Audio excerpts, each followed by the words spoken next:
Hello बच्चों, अब आज हम आपकी वर्कशीट नंबर 45 जो आपकी बुक जो 6 की बुक है नागरिक शास्त्र की, उस बुक का ये मेरे ख्याल से 7वां चैप्टर है राजनीतिक दल। हमने राजनीतिक दल का मीनिंग भी कर लिया है, हिस्से भी कर लिए हैं, कार्य भी कर लिए हैं और राजनीतिक दल की के समक्ष चुनौतियां क्या है वो पढ़ेंगे और राजनीतिक दलों की जरूरतें भी पढ़ चुके हैं हम। और हम राष्ट्रीय राजनीतिक दल और क्षेत्रीय राजनीतिक दल, दलीय व्यवस्था वगैरह हम 2 वर्कशीटों में पढ़ चुके हैं। आज हम राजनीतिक दलों के समक्ष क्या चुनौतियां होती हैं वो पढ़ेंगे। तो पहली चुनौती क्या है, पढ़ते हैं इनको अब। विकल्पहीनता। क्योंकि जो आजकल राजनीतिक पार्टियां, फिर हम बुक में से ही पढ़ेंगे, जो आज की राजनीतिक पार्टियां हैं वो अलग अलग होते हुए भी जो उनकी नीतियां और कार्यक्रम होते हैं एक जैसे होते हैं। तो इसका मतलब किसी भी पार्टी को अगर कोई पार्टी अच्छा काम नहीं कर रही तो व्यक्ति दूसरी पार्टी को चुनना चाहे तो क्या होता है, तो चुनने से कोई फर्क तो आता नहीं, क्योंकि सारी राजनीतिक पार्टियों की नीतियां और जो कार्यक्रम है एक जैसे हैं। इसके कारण ज्यादा राजनीतिक पार्टियां होने के बावजूद भी लोग क्या कर, उनको चाहे वो किसी भी पार्टी को जीत लें उसमें कोई अंतर नहीं आता। इसलिए लोगों के पास बहुत सारी राजनीतिक पार्टियां होकर भी उनकी नीतियां और कार्यक्रम एक होने के कारण, सारी पार्टियों की एक जैसी नीतियां और कार्यक्रम होने के कारण लोग किसी भी पार्टी को जिताएं तो उससे कोई नई चेंज नहीं आती, जिसके कारण लोगों के सामने बहुत सारे विकल्प होते हुए भी विकल्प नहीं होते, इसलिए विकल्पहीनता पाई जाती है। आपराधिक तत्वों की घुसपैठ। आजकल जो राजनीतिक दल हैं वो ऐसे लोगों को राजनीति में ला रहे हैं जो अपराधी होते हैं, जिनके डर से लोग उनको जिता देते हैं। और जहाँ फिर वो ऐसे लोगों को लेके आते हैं राजनीति में जिनके पास बहुत सारा पैसा होता है, जो ज़्यादा पैसा पार्टी को दे सकते हैं, ऐसे लोगों को भी ये राजनीतिक पार्टियां लेके आ रही है, जिसके कारण आपराधिक तत्व की घुसपैठ हो रही है राजनीतिक दलों के अंदर। कोई अमीर व्यक्ति है, कई अमीर व्यक्ति और जो कंपनियां हैं वो भी इन राजनीतिक दलों को अगर वो पैसा देती हैं, तो जब ये राजनीतिक पार्टी जिसको वो पैसा देते हैं सरकार बनाते हैं, तो फिर उस समय उस पार्टी के फैसलों और नीतियों को भी वो अमीर कंपनियां और अमीर लोग प्रभावित करते हैं जो राजनीतिक दल को पैसा देते हैं। अपराधियों को लेकर आ रहे हैं चुनाव जीतने के लिए पार्टियां अपनी पार्टी के अंदर, अमीर लोगों को लेके आ रही हैं, पैसे वाले लोगों को, और ऐसे तरीके अपना रही हैं जिससे कि वो चुनाव जीत जाएं। अमीर लोग और कंपनियां इन राजनीतिक दलों की नीतियों और फैसलों को प्रभावित कर रही हैं। वंशवाद की चुनौती। और बहुत सारी राजनीतिक पार्टियां ऐसी हैं जिनके उच्च पदों पर ओनली एक ही परिवार के मेंबर जा सकते हैं, जैसे कि आप लोग जानते हैं हमारी कांग्रेस पार्टी में गांधी परिवार के लोग ही उच्च पदों पर जाते हैं, तो अन्य जो सदस्य होते हैं पार्टी के उनको उच्च पदों पर जाने का मौका नहीं मिलता, जिसके कारण वंशवाद भी राजनीतिक पार्टियों के लिए बहुत बड़ी चुनौती बन गया है। जो प्रमुख नेता होते हैं वो क्या करते हैं, अपनी फैमिली के लोगों को ही आगे बढ़ाते हैं, अपनी फैमिली और परिवार और रिश्तेदारों को उच्च पदों पर ले जाते हैं, जिसके कारण कई बार ऐसे व्यक्ति भी राजनीति में आ जाते हैं जिनको कोई अनुभव नहीं होता और जिनको लोग पसंद नहीं करते। तो ज्यादा नेता आजकल अपने परिवार और रिश्तेदारों का साथ देते हैं और कई पार्टियां तो एक ही वंश के सहारे चल रही हैं और उसी वंश के लोग ही उस पार्टी में उच्च पदों पर जा सकते हैं और अन्य लोगों को मौका नहीं मिलता। पारदर्शिता का अभाव। जो बहुत सारी राजनीतिक पार्टियां हैं वो मतलब लोगों को ये नहीं बताती कि वो क्या काम कर रही हैं, मतलब लोगों को उसके जो सही काम होते हैं, इसका ये पॉइंट हम बुक में से पढ़ते हैं।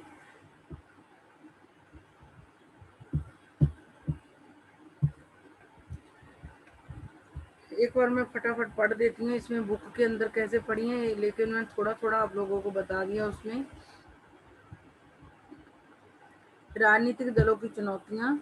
पहली चुनौती क्या है, पहले पढ़ लेते हैं। हमने देखा है कि लोकतंत्र के कामकाज के लिए राजनीतिक पार्टियां कितनी महत्वपूर्ण हैं। हमें लोकतंत्र को का कामकाज सही तरीके से चलाना है और लोकतंत्र को सही मायने में लागू करना है, तो राजनीतिक पार्टियां महत्वपूर्ण भूमिका निभाती हैं, क्योंकि दल ही लोकतंत्र का सबसे ज्यादा, अगर लोकतंत्र को सही रूप में लाना है हो, मतलब सही तरीके से लोकतंत्र क्या होता है वो राजनीतिक पार्टियां ही लोगों को दिखा सकती हैं। लोकतंत्र के कामकाज को सही तरीके से चलाने के लिए राजनीतिक पार्टियां महत्वपूर्ण हैं और लोगों को दिखा सकती हैं, राजनीतिक पार्टियां ही दिखा सकती हैं लोकतंत्र क्या है।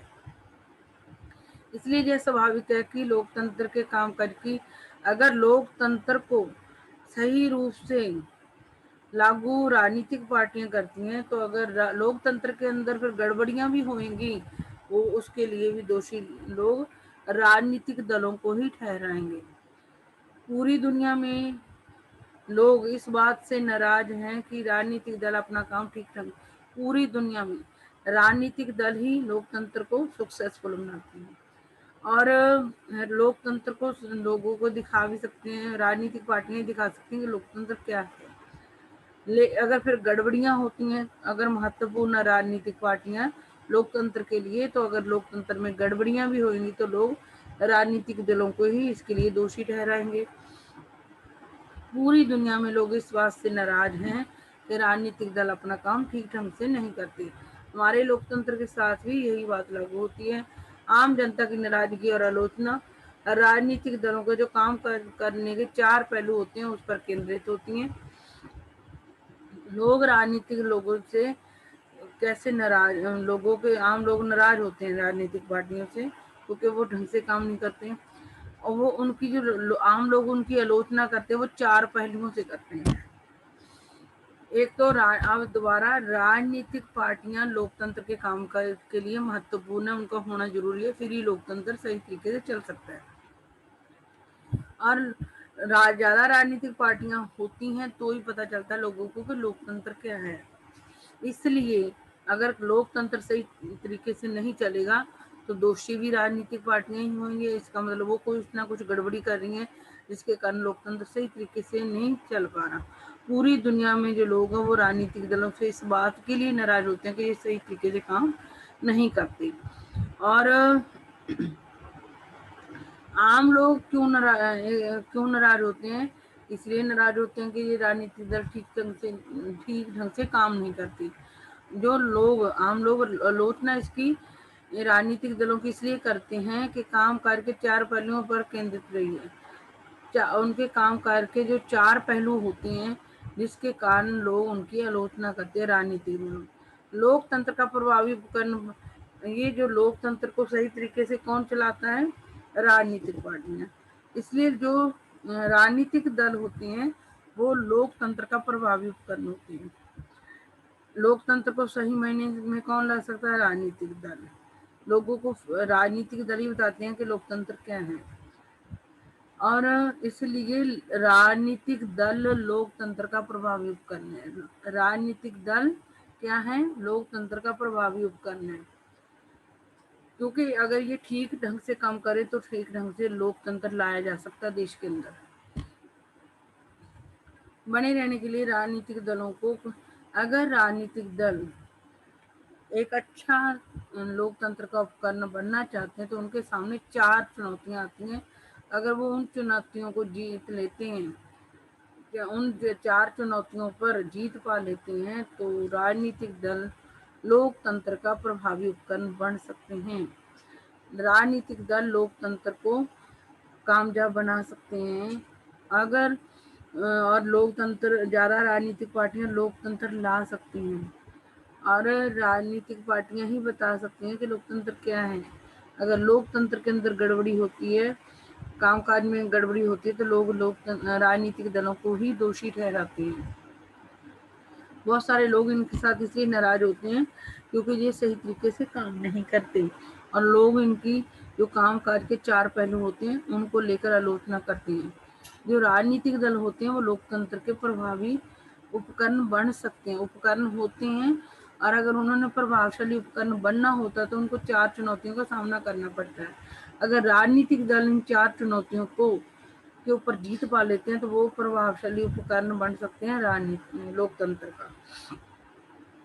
एक तो लोकतंत्र का ना होना, पहली चुनौती है पार्टी के अंदर लोकतंत्र का ना होना।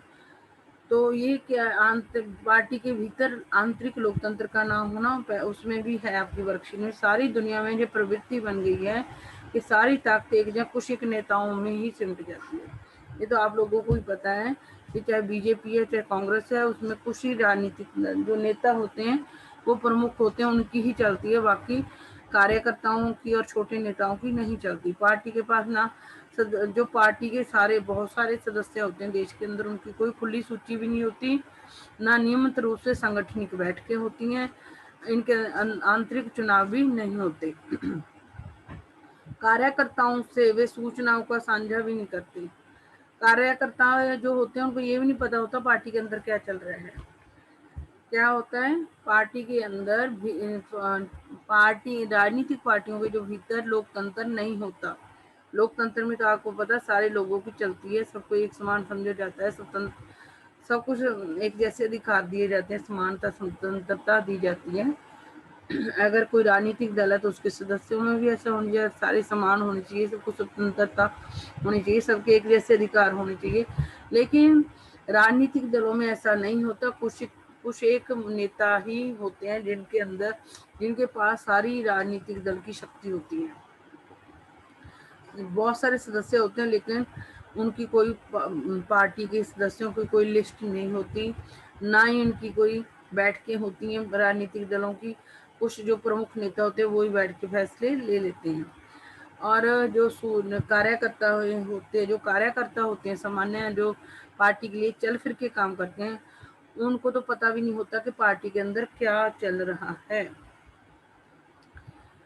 और जो काम कार्यकर्ता तो सबसे ज्यादा काम करते हैं, जब उनको ये नहीं पता होता कि पार्टी के अंदर क्या हो रहा है, तो वो बेचारे कुछ दूसरे नेताओं के साथ मिलकर पार्टी के फैसलों को भी प्रभावित नहीं करते। किसी भी तरीके से कार्यकर्ता पार्टी के फैसले को प्रभावित नहीं कर सकते। अगर वो ऐसा करते भी हैं तो उनका फिर पार्टी में रहना ही मुश्किल हो जाता है। माध्यम से किसी भी तरीके से जो कार्यकर्ता होता है, ना तो उसको पता होता पार्टी के अंदर क्या होता है, ना ही वो पार्टी के फैसलों को नेताओं के साथ मिलकर प्रभावित कर सकता है, ना किसी और माध्यम से। और जो पार्टी के फैसले लेने का अधिकार होता है वो आपको भी पता कुछ एक मेन नेताओं के हाथ में होता है। अगर दूसरे सदस्य पार्टी के कुछ ऑब्जेक्शन उठाते हैं तो उनको पार्टी की सदस्यता से ही हाथ धोना पड़ जाता है। आजकल पार्टी जो राजनीतिक दलों के अंदर पार्टी के सिद्धांतों और नीतियों के प्रति निष्ठा जरूरी नहीं है। जो प्रमुख नेता होते हैं उनके प्रति निष्ठा होगी तो पार्टी के बाकी सदस्य उसमें रह सकते हैं। अगर उनकी प्रमुख नेताओं के प्रति निष्ठा नहीं है तो उनको पार्टी से भी निकाल दिया जाता है। तो इससे पता चलता है कि पार्टी के अंदर कोई लोकतंत्र सारे सदस्य होते हैं पार्टी के, जो उनको सबको नॉलेज होनी चाहिए पार्टी के अंदर क्या हो रहा है, लेकिन उनको ना तो नॉलेज होती है, ना अगर वो विरुद्ध भी जाते हैं प्रमुख नेताओं के तो उनको पार्टी से निकाल दिया जाता है। इस तरीके से पार्टियों के अंदर लोकतंत्र की अंदरूनी लोकतंत्र पार्टियों के अंदर नहीं पाया जाता। दूसरी चुनौती वंशवाद से, जो पहली चुनौती से ही जुड़ी हुई है। जैसे हम कहते हैं कि कुछ नेताओं की ही पार्टी के अंदर चलती है, वही फैसले लेते हैं, दूसरे अगर उनके विरुद्ध जाते हैं तो उनको निकाल दिया जाता है। तो ऐसे जो प्रमुख नेता होते हैं वो अपने रिश्तेदारों या जो रिश्तेदार होते हैं या फिर परिवार के मेंबर होते हैं उनको ही उच्च पदों पर लेके जाते हैं, जिसके कारण क्या हो जाता अनुभव जो वाले अनुभवहीन भी कई बार राजनीति में कुछ अनुभवहीन लोग भी उच्च पदों पर चले जाते हैं, जिनको लोग पसंद नहीं करते ऐसे लोग भी उच्च पदों पर चले जाते हैं।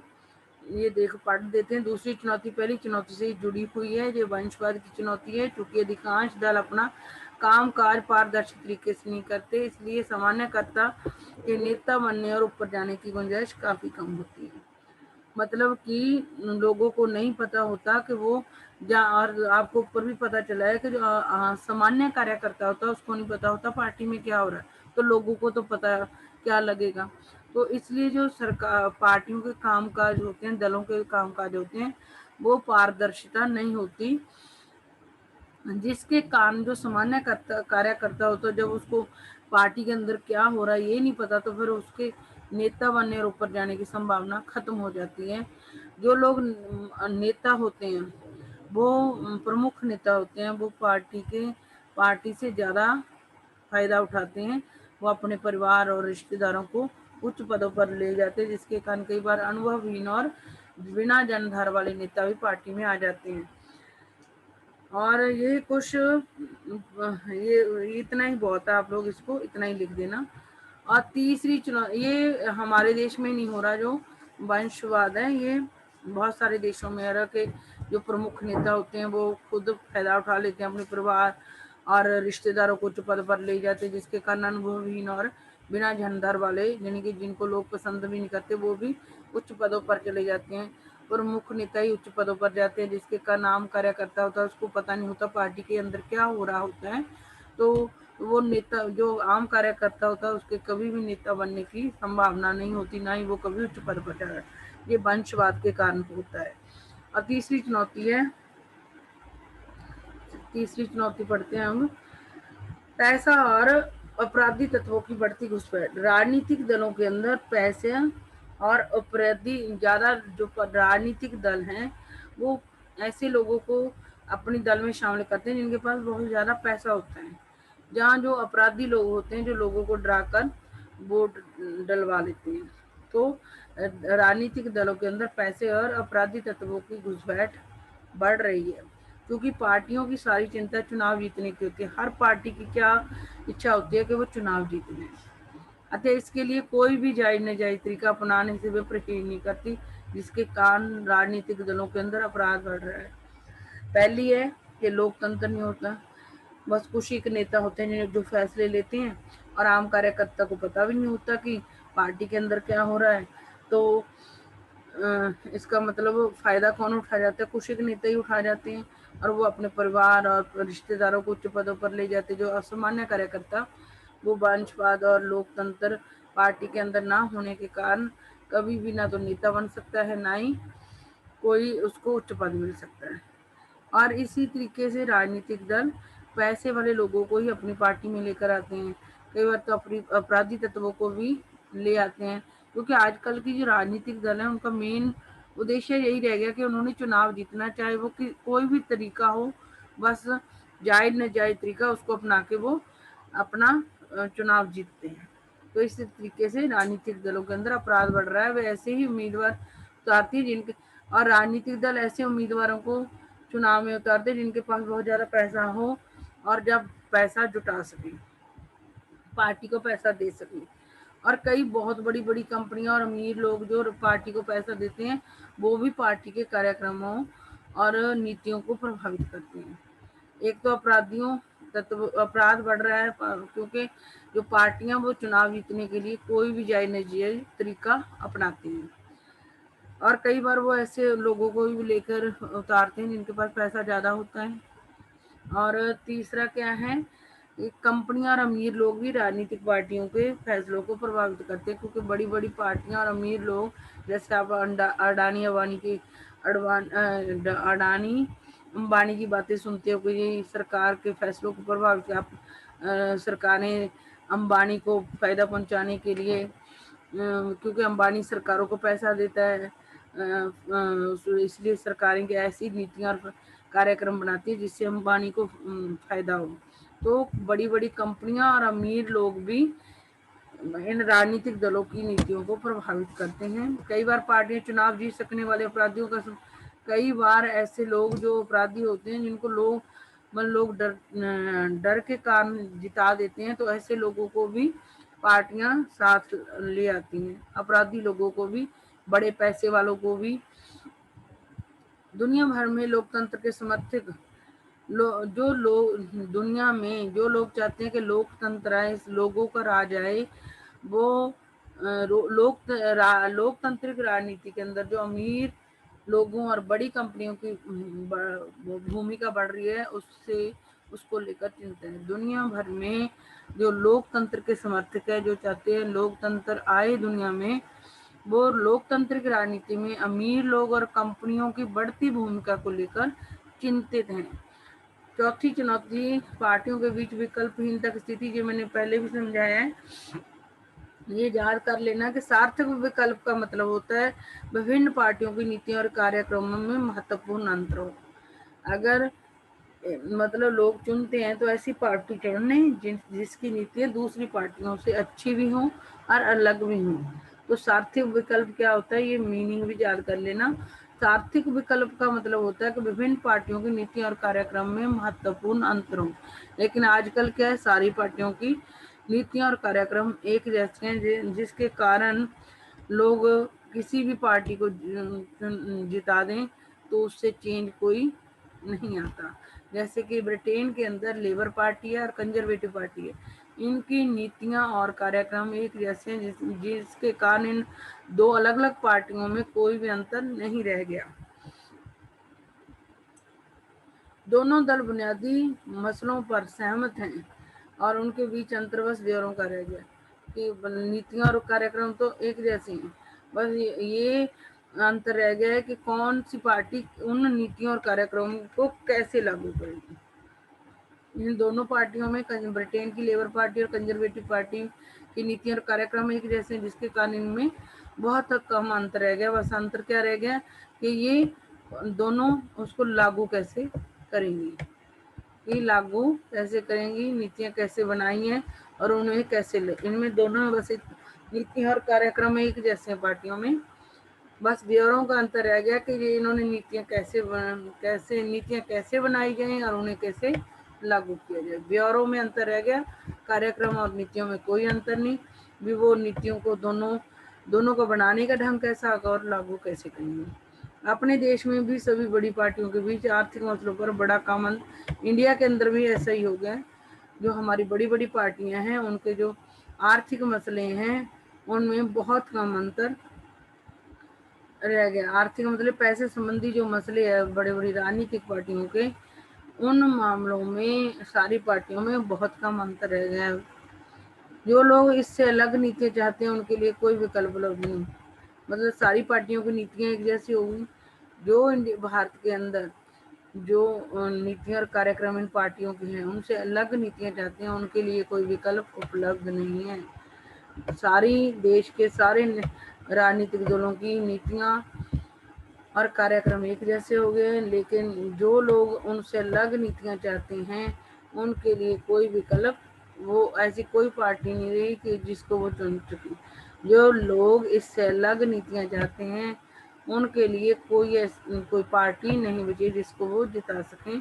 कई बार लोगों के पास एकदम नया नेता चुनने का विकल्प भी नहीं होता, कई बार लोगों के पास एकदम नया नेता चुनने का भी, क्योंकि हमारे देश के अंदर तो जैसे अब कांग्रेस है, कांग्रेस में कोई ऐसा नेता नहीं रहा जो अच्छा नेतृत्व कर सके, तो लोग कांग्रेस को नहीं जिता सकते चाहे उसकी नीतियां बीजेपी से अलग हो।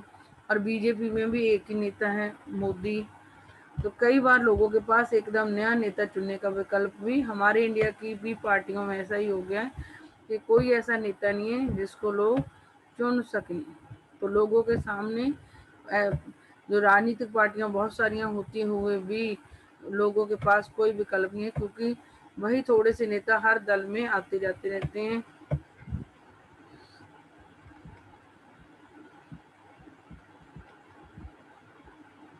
दलों को कैसे सुधारा जा सकता है, वो हमने 4 चुनौतियां पढ़ ली। 4 चुनौतियां, एक वंशवाद, एक आंतरिक लोकतंत्र की कमी, एक 4 पढ़ लिए। एक पार्टियों की जो नीतियां और कार्यक्रम होते हैं एक जैसे होने के कारण विकल्पहीनता, लोगों के पास कोई ऐसी पार्टी नहीं बची। अगर वो ऐसी पार्टी चुनना चाहे जिसके नीतियां और कार्यक्रम इन पार्टियों से अलग हो, तो वो नहीं चुन सकते। सबकी पार्टियां और कार्यक्रम नीतियां और कार्यक्रम एक जैसे होने के कारण लोगों के पास विकल्प नहीं रहा।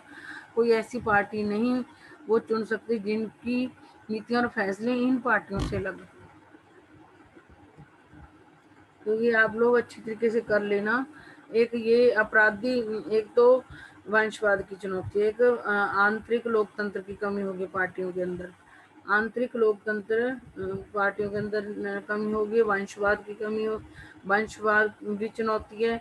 तीसरा, लोग पार्टियों के अंदर पैसे और आपराधिक काम बढ़ रहे हैं, आपराधिक तत्व बढ़ रहे हैं, क्योंकि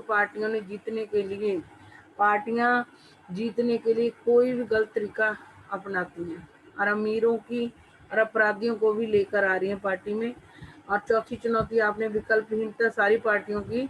हमने ब्रिटेन की 2 पार्टियां देखी हैं कि उनके कार्यक्रम और नीतियां एक जैसे, बस इतना ही फर्क है कि वो नीतियों को कैसे बनाएंगे और लागू कैसे करेंगे। तो इस तरीके से वो लोग जो ऐसी उनसे अलग पार्टी जिनकी नीतियां और कार्यक्रम अलग हों उनको चुनना चाहिए, तो उनके पास कोई पार्टी नहीं है। और आजकल जो नेता हैं कुछ नेता ही बचे हैं, इसलिए अगर लोग कुछ नया नेता चुनना चाहें तो भी लोगों के पास विकल्प नहीं है। दलों को कैसे सुधारा जा सकता है, ये भी आया हुआ है आपकी वर्कशीट में। आज की वर्कशीट में ये चीज भी आई हुई है, ये हमने वो पढ़ लिया सारी डिटेल। अब राजनीतिक दलों में सुधार हेतु सुझाव, दल बदल कानून को सख्त किया जाए। हमारे देश के अंदर अगर किसी पार्टी के नेता को ये लगता है कि मतलब जिस पार्टी में वो है वो पार्टी नहीं जीत सकती, तो आजकल जो हमारे नेता हैं वो उस पार्टी में चले जाते हैं जिसके जीतने की संभावना ज़्यादा होती है। तो जो दल बदल कानून को सख्त करा जाए कि अगर कोई, वैसे तो ये कानून है कि अगर कोई नेता पार्टी चेंज करता है, दल बदलता है, तो वो अपने जिस पद पर है वो अपना पद खो देगा। लेकिन फिर भी ये सजा नहीं मिल रही, हम भी देख रहे हैं कि बहुत सारे नेता दल बदल रहे हैं। आपराधिक प्रवृत्ति के लोगों पर रोक लगे। हमारे देश के अंदर जो सजा काट रहे होते हैं वो भी चुनाव जीत सकते हैं, तो जो कि गलत है। आपराधिक प्रवृत्ति के लोगों पर रोक लगनी चाहिए, उन तरीकों पर भी रोक लगनी चाहिए जिसको अपनाकर पार्टियां जीतती हैं गलत तरीके होने के बावजूद। राजनीतिक दलों में समय समय पर सांगठनिक चुनाव हो। आपने देखा कि राजनीतिक पार्टियों के अंदर लोकतंत्र की कमी होती है, जबकि सदस्य जो सारे होते हैं उनको शामिल करना चाहिए फैसलों के अंदर। और वहाँ पर जो कुछ प्रमुख नेता होते हैं उनकी वही फैसले लेते हैं और वही डिसाइड करते हैं कि कौन से पद पर जाएगा। तो इस तरीके से संगठनिक चुनाव भी नहीं होता, ये होना चाहिए। राजनीतिक दलों के आंतरिक कामकाज को प्रदर्शन, मतलब राजनीतिक दलों के अंदर क्या हो रहा है उनके कार्यकर्ताओं को नहीं पता होता, तो लोगों को क्या पता होगा। इसलिए पारदर्शिता आनी चाहिए। इसमें भी महिलाओं को उचित प्रतिनिधित्व नहीं दिया जाता, महिलाओं को उचित प्रतिनिधित्व दिया जाना चाहिए। चुनाव का खर्च सरकार उठाए, मतलब चुनाव का खर्च बहुत ज्यादा होता है जिसके कारण लोग अपराधियों और पैसे वाले लोगों को भी राजनीतिक पार्टियां लाने से हिचकिचाती नहीं है। अगर चुनाव का खर्च सरकार करे तो ये जो अपराधी और पैसे वाले लोगों की घुसपैठ हो रही है वो रुक सकती है। एक बार हम बुक से भी रीड कर लेते हैं।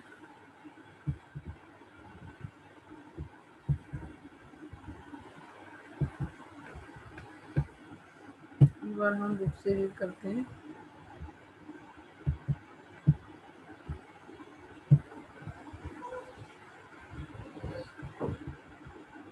दलों को कैसे सुधारा जा सकता है, ये हमने वो उसमें से तो पढ़ लिया वर्कशीट में, पर उसमें डिटेल नहीं है।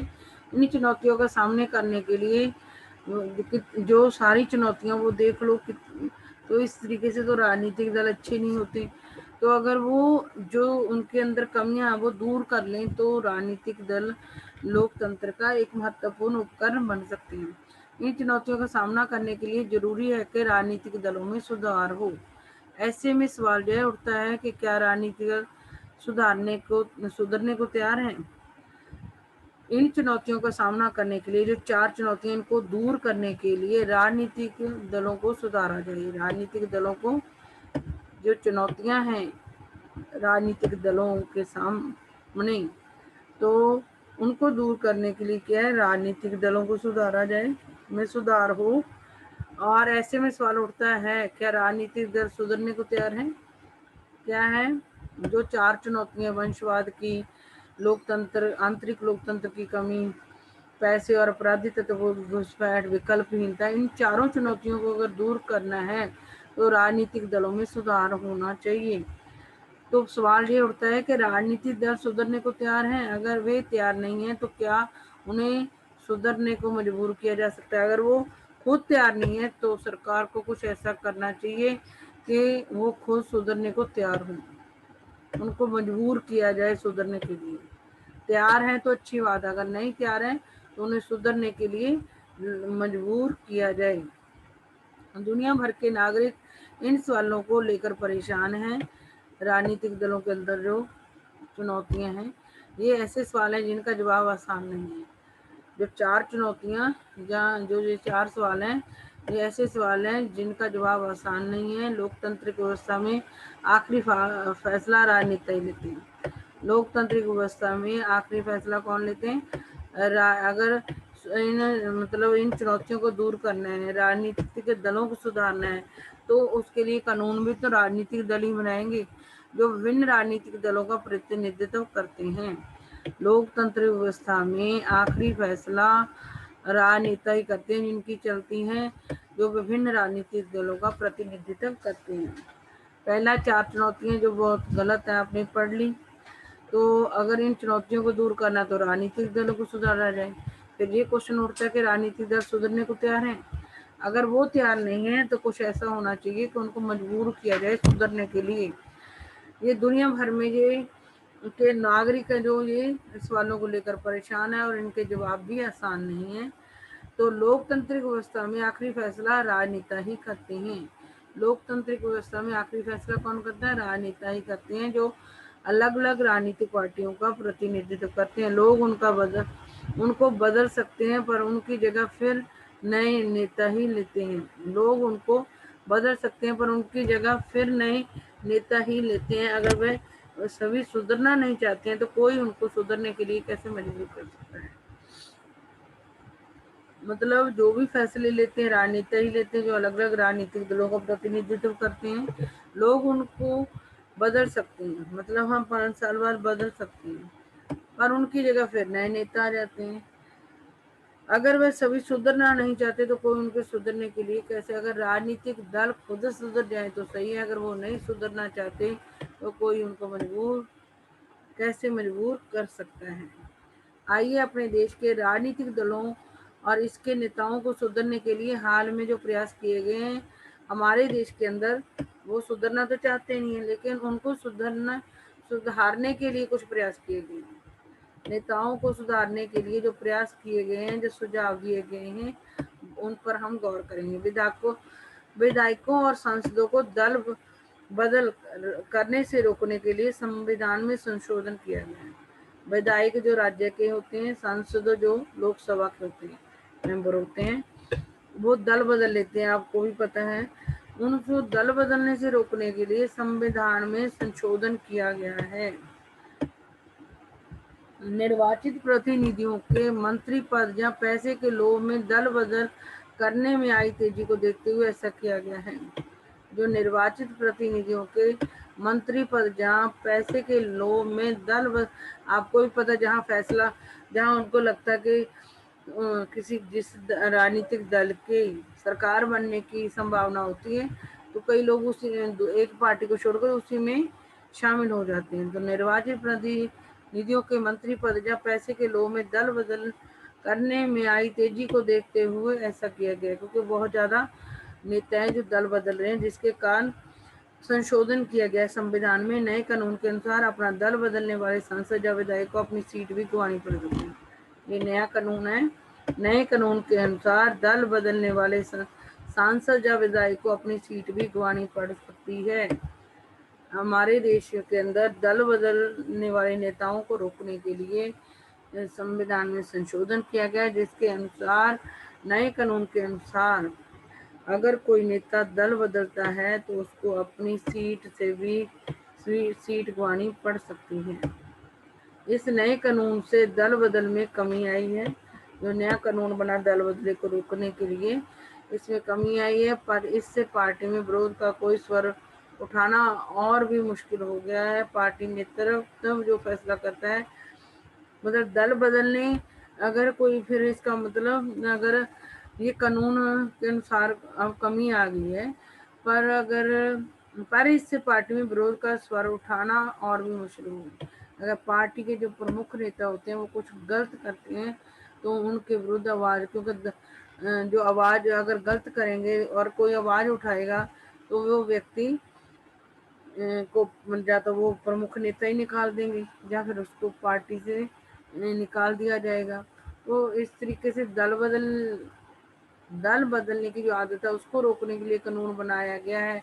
कमी भी आई है, तो इससे एक और प्रॉब्लम आ रही है कि अब कोई भी व्यक्ति अगर राजनीतिक पार्टी के बड़े नेता कुछ गलत फैसला लेते हैं तो उसके विरुद्ध तो दूसरे नेता बोल भी नहीं सकते। जिस और इसके कारण जो फैसला प्रमुख नेता लेते हैं उनको बाकी पार्टी के मेंबरों को मानना पड़ता है। अगर वो विरुद्ध जाते हैं तो उनको पार्टी से निकाल दिया जाता है। तो एक प्रॉब्लम खत्म हुई है कानून बनने से, दूसरी प्रॉब्लम शुरू हो गई है। सही मानना सांसद को जो बड़े नेता लेते हैं, सांसद या विधायक होते हैं जिस पार्टी के, उसके जो प्रमुख नेता होते हैं वो जो फैसला लेते हैं दूसरे सांसदों और विधायकों को उसको मानना ही पड़ता है। उच्चतम न्यायालय ने पैसे और अपराधियों का प्रभाव कम करने के लिए एक आदेश जारी किया है। जो पैसे और अपराधियों की घुसपैठ हो रही है उसको रोकने के लिए हमारी उच्चतम न्यायालय ने इसके लिए एक आदेश जारी किया है। इस आदेश के द्वारा चुनाव लड़ने वाले हर उम्मीदवार को अपनी संपत्ति का और अपने खिलाफ चल रहे आपराधिक मामलों का ब्यौरा एक शपथ पत्र के माध्यम से देना अनिवार्य कर दिया गया। ये चीज बहुत इम्पोर्टेंट है, याद कर लेना, इम्पोर्टेंट है ये शपथ पत्र के भी आ सकते हैं। शपथ पत्र क्या होता है? अब हमारे उच्चतम न्यायालय ने पैसे और अपराधियों की घुसपैठ को रोकने के लिए एक आदेश जारी किया है। इस आदेश के द्वारा चुनाव लड़ने वाले उम्मीदवारों को पहले अपनी जो संपत्ति है और जो उनके विरुद्ध खिलाफ कोई आपराधिक मामले चल रहे हैं उनका ब्यौरा एक शपथ पत्र के माध्यम से देना अनिवार्य कर दिया गया है। उच्चतम न्यायालय ने पैसे और अपराधियों की घुसपैठ को राजनीति में रोकने के लिए एक आदेश जारी किया गया है, जिसके अनुसार चुनाव लड़ने वाले उम्मीदवारों को अपनी संपत्ति और अपने खिलाफ चल रहे आपराधिक मामलों का ब्यौरा देना एक शपथ पत्र के माध्यम से देना जरूरी कर दिया गया है। इस नई व्यवस्था से लोगों को अपने उम्मीदवारों के बारे में बहुत ही पक्की सूचनाएं उपलब्ध होने लगी हैं। इस नई व्यवस्था के द्वारा लोगों को अपने जो उम्मीदवार उसमें खड़े होते हैं, चुनाव में खड़े होते हैं, उनके बारे में पक्की सूचनाएं मिलने लगी हैं।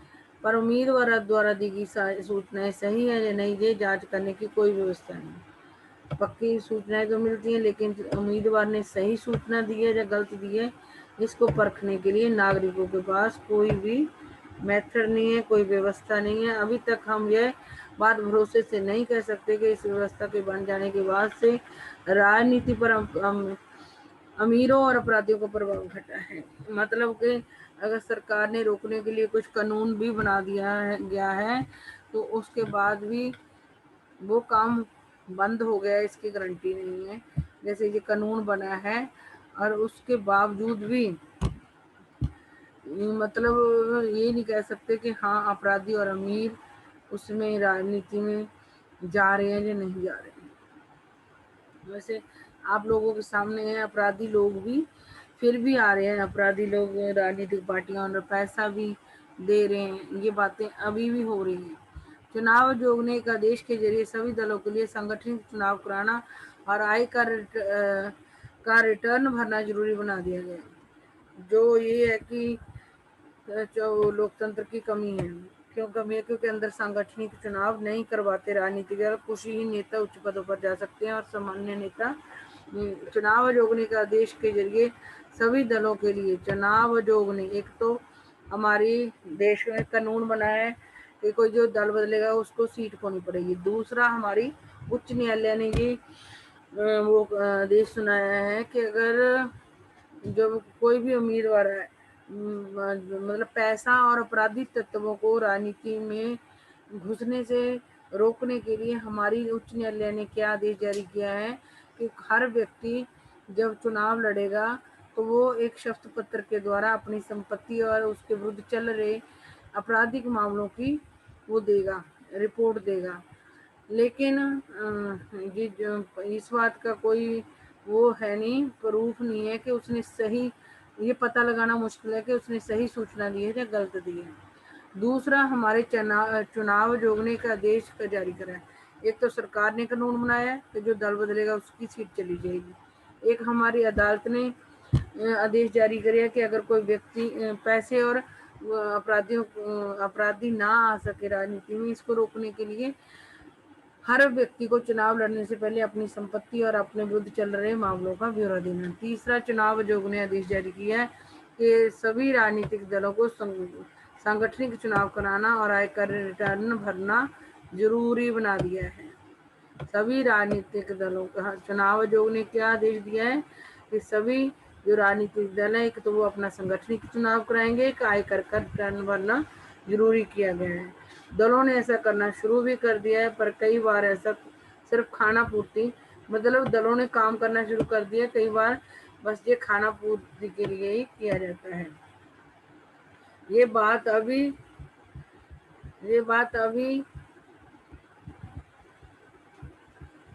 नहीं कही जा सकती कि इससे राजनीतिक दलों में अंदरूनी लोकतंत्र मजबूत हुआ है। सांगठनिक चुनाव और रिटर्न भरना जरूरी कर दिया गया चुनाव आयोग द्वारा, लेकिन चुनाव आयोग के इस फैसले के द्वारा भी हम नहीं कह सकते कि राजनीतिक दलों के अंदर अंदरूनी लोकतंत्र मजबूत हुआ है। इनके अलावा राजनीतिक दलों में सुधार के लिए अक्सर कई कदम सुझाए जाते हैं। तो एक तो सरकार ने कानून बना दिया, एक उच्चतम न्यायालय ने आदेश दे दिया, एक चुनाव आयोग ने करा, 3 व्यवस्थाएं करी हैं राजनीतिक दलों को सुधारने के लिए। राजनीतिक दलों के आंतरिक कामकाज को व्यवस्थित करने के लिए कानून बनाया जाना चाहिए। राजनीतिक दलों के आंतरिक कामकाज को व्यवस्थित करने के लिए कानून बनाया जाना चाहिए। सभी दल अपने सदस्यों की सूची रखें, अपने संविधान का पालन करें। पार्टी में मतलब 3 तो आदेश कानून बना, 2 आदेश आए हैं। इनके अलावा राजनीतिक दलों में सुधार के लिए ये वाले कदम सुझाए जाते हैं भी। एक तो राजनीतिक दलों के आंतरिक कामकाज को व्यवस्थित करने के लिए कानून बनाया जाना चाहिए। राजनीतिक दलों के आंतरिक कामकाज को व्यवस्थित करने के लिए कानून बनाया जाना चाहिए। सभी दल अपने सदस्यों की सूची रखें।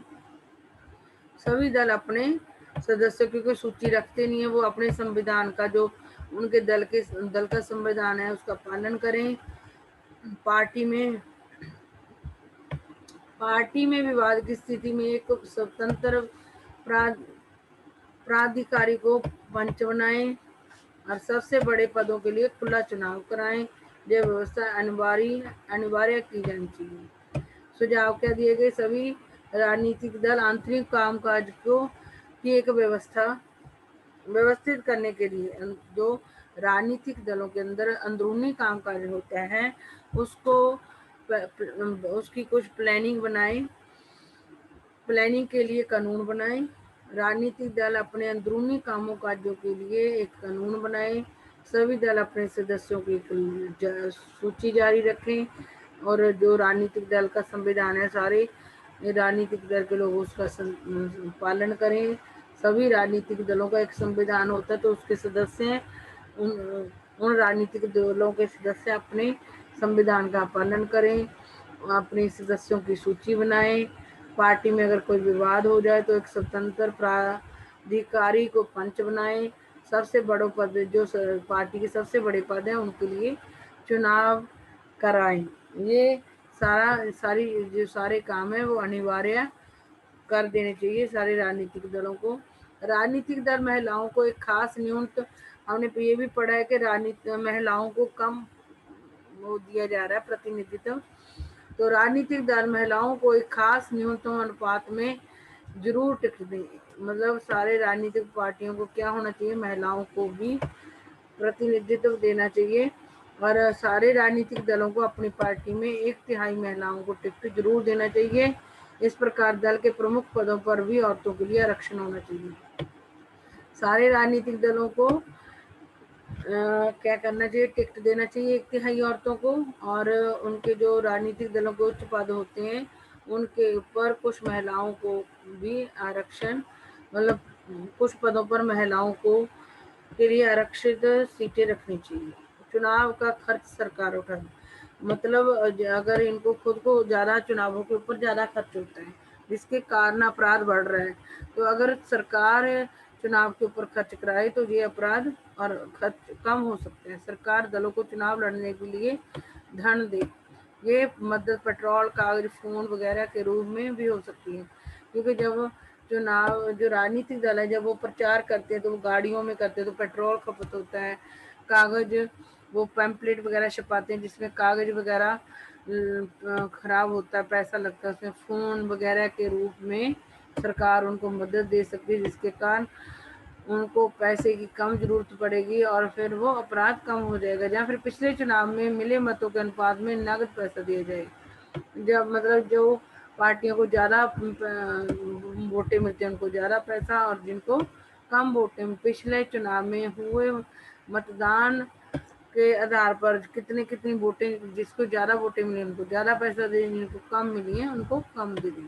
राजनीतिक दलों ने अभी तक इन सुझावों को नहीं माना। अगर इन्हें मान लिया गया तो संभव है कि इनसे मतलब जो सुझाव दिए गए हैं और जो आदेश जारी 3 आदेश हुए कि सरकार ने बिल बनाया कि जो राजनीतिक दल का नेता दल बदलेगा उसको अपनी सीट गंवानी पड़ सकती है। एक पैसे और आपराधिक तत्वों की घुसपैठ को रोकने के लिए हमारे उच्च न्यायालय ने आदेश दिया है कि जो भी जब चुनाव होते हैं हर उम्मीदवार को अपने संपत्ति और अपने विरुद्ध चल रहे आपराधिक मामलों की वो देनी है, सूचना देनी है। नंबर 3 हमारे चुनाव आयोग ने भी जरूरी कर दिया है कि हम ऊपर पढ़ते हैं थोड़ा सा, 1 मिनट।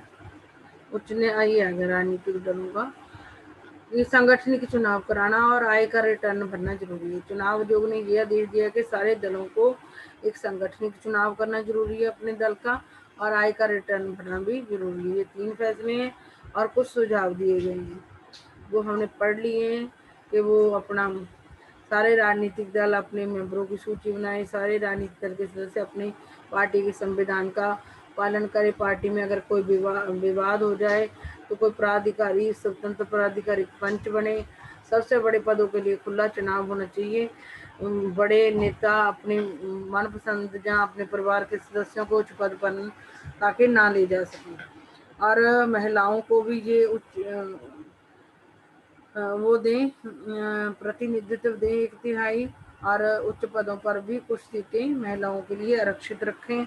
और चुनाव खर्च अगर सरकार उठाए तो भी ये पैसे और आपराधिक तत्वों की घुसपैठ रोक सकती है। और जैसे कि जो उनका पेट्रोल वगैरह खपत होती है, कागज खपत होता है, फोन वगैरह की सहायता के रूप में भी सरकार उनको पैसे दे सकती है। और जहाँ फिर पिछले जो वो चुनाव हुए होते हैं उनमें मिली वोटों के आधार पर भी वो पैसा उनको दे सकती है। राजनीतिक दलों ने अभी तक इन सुझावों को नहीं माना, अगर ये मान लिया गया तो संभव है कि इनसे बहुत कुछ सुधर जाएगा, सुधारो। लेकिन हर राजनीतिक समस्या के लिए महज कानूनी समाधान की बातें करते हुए हमें सावधान रहना चाहिए। लेकिन हर राजनीतिक समस्या के लिए महज कानूनी समाधान की बात करते हुए हमें सावधान रहना चाहिए। दलों को जरूरत से ज्यादा नियमों से जकड़ना नुकसानदेह भी हो सकता है, क्योंकि ज्यादा मतलब कानूनी समाधान निकालना किसी भी राजनीतिक समस्या के लिए कानूनी समाधान निकालना भी सही नहीं है, क्योंकि ज़्यादा हम राजनीतिक दलों पर वो करेंगे, वो लगाएंगे, पाबंदियां लगाएंगे, तो ये भी नुकसानदेह हो सकता है। इससे भी राजनीतिक कानून का, इससे सभी दल कानून को दरकिनार करने का तरीका ढूंढ ही लेंगे। मतलब राजनीतिक दलों, तो अगर उनके लिए कानून भी बन जाएंगे तो कानून को दरकिनार करने का तरीका भी वो ढूंढ ही लेंगे। इसके अलावा राजनीतिक दल खुद भी ऐसा कानून पास करने पर सहमत नहीं होंगे। कौन करेगा पास? तो उनको ही करना, राजनीतिक दलों को। तो राजनीतिक दल ऐसा कानून पास करने पर भी सहमत नहीं होंगे जिससे वे पसंद ही नहीं, जिसे पसंद नहीं करते, क्योंकि उन्होंने ही कानून पास करने हैं। तो वो ऐसा कानून कोई नहीं बनाएंगे जो उनको पसंद ना हो। दो और तरीके हैं जिनसे राजनीतिक दलों को सुधारा जा सकता है। पहला तरीका है राजनीतिक दलों पर लोगों द्वारा दबाव बनाने का। लास्ट में भी दो तरीके बताए गए, दो तरीके और हैं जिनसे राजनीतिक दलों, पहला तरीका है राजनीतिक दलों पर लोग अपना दबाव बनाएं। लास्ट में दो तरीके और बताए हैं, भी राजनीतिक दलों पर लोग अपना दबाव बनाए। इससे भी राजनीतिक दल सुधर सकते हैं। ये चिट्ठियां, यह काम चिट्ठियां लिखने, प्रचार करने और आंदोलनों के जरिए किया जा सकता है।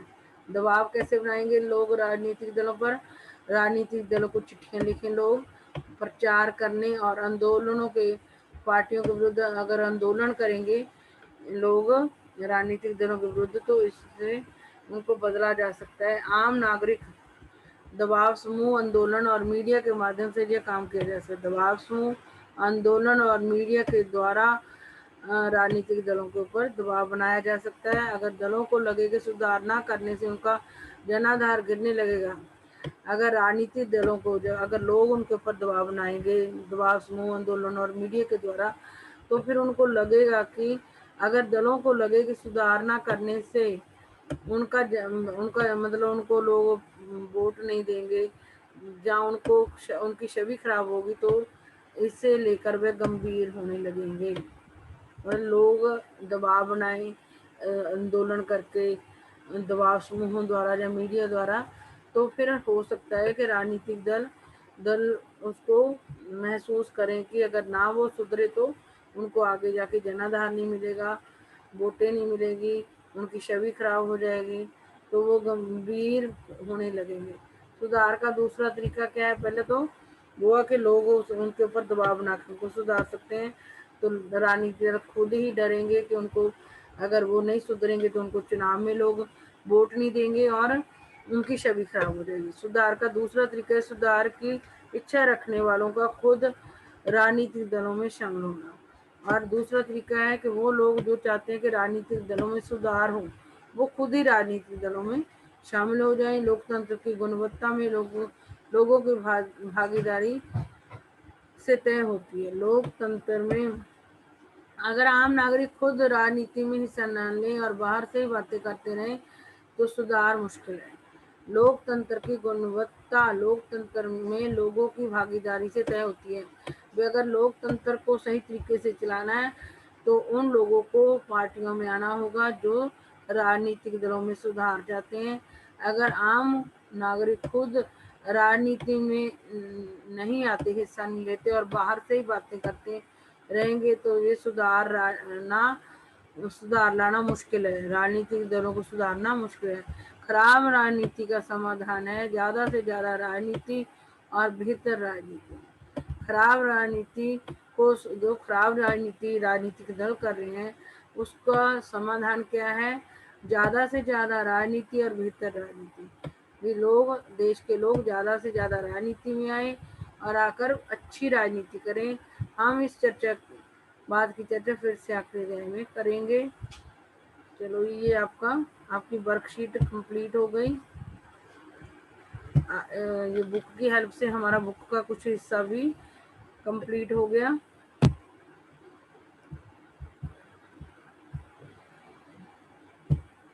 आपकी ये आज वर्कशीट आई थी। अपराधीकरण भारतीय राजनीति के समक्ष एक चुनौती है। क्या आप इस कथन से सहमत हैं? हाँ, सहमत हैं। अपने उत्तर के पक्ष में तर्क कीजिए कि लोग क्या कर रहे हैं।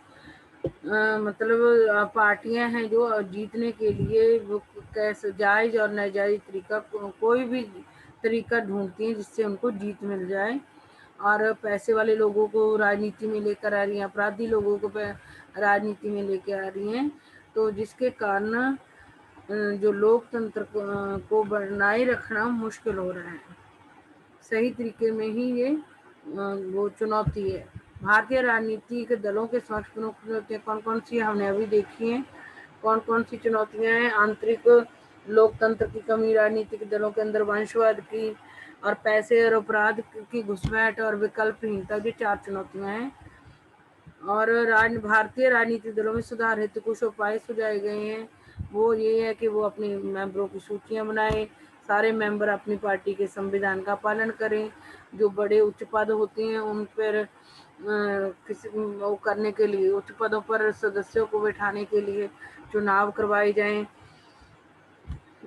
तो और भी सुधार है जो मैंने पढ़ाए हैं, आप लोगों को देख लेना, वीडियो अच्छी तरीके से सुन लेना।